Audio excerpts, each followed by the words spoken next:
probably Chinese or Korean, but she doesn't speak a word of English. Anyway, no, she doesn't appear to be in any immediate danger. Okay. Oh, yeah, I'll deal with it. Right. Spring English speaker. All right. Police services are vital to all people in this country, not just those who speak English. In this case, the officer tried to work with Mrs. Yi, but he couldn't communicate with her. Ultimately, he denied her a service and may have violated Title VI. Let's take a look at how this scenario could have played out had proper LEP guidelines been in place at the police station. No. Oh, okay. Hold on a second.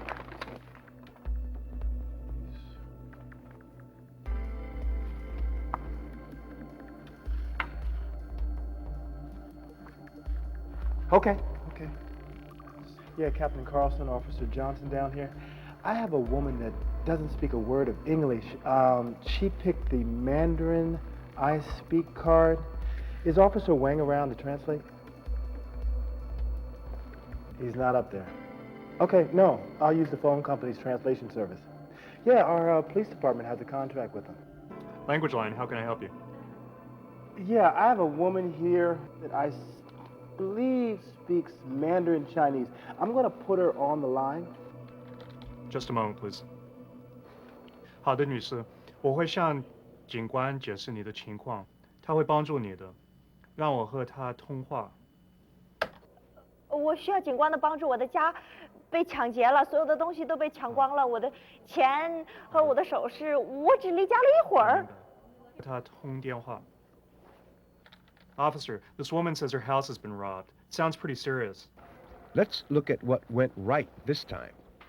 First, the officer was able to look at the police station's LEP guidelines, posted right at his place of work.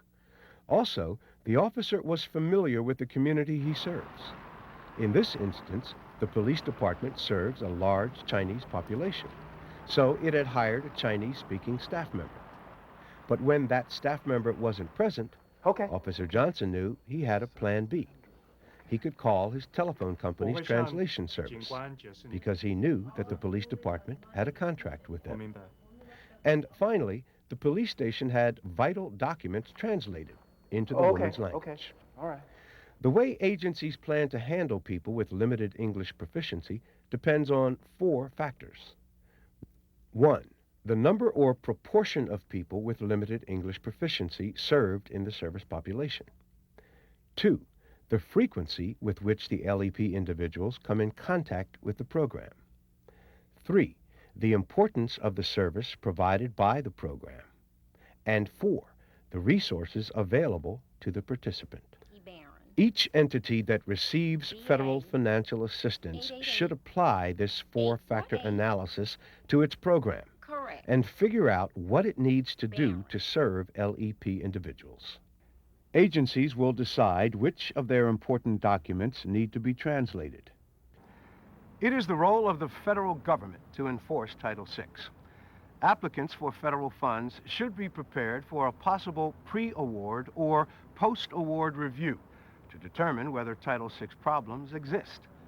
But most importantly, any recipient of federal funds must act as its own watchdog, carefully monitoring for possible violations. So, what should you do if you think you were a victim of discrimination, like Mr. Burley?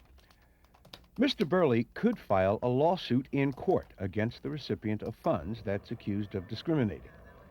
Or he can file a complaint with the federal agency that provides funds to the entity accused of discriminating. He should write out his complaint explicitly and give the names of the parties involved and what entity discriminated, in this case, the Clark County Employment Office. If he's not sure which federal agency to file with, he can ask the recipient. Recipients are obligated to send people to the right place to file complaints. As a last resort, if a person still isn't sure where to file his complaint, it can be sent to the Department of Justice, which serves as a Title VI government-wide clearinghouse. Once the federal agency determines that the complaint falls within its jurisdiction, it will investigate the case or take other appropriate action.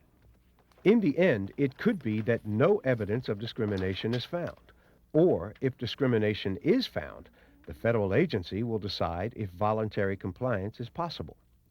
Entities very often are willing to do the right thing, but may not know what that is, and when told, they do it right away.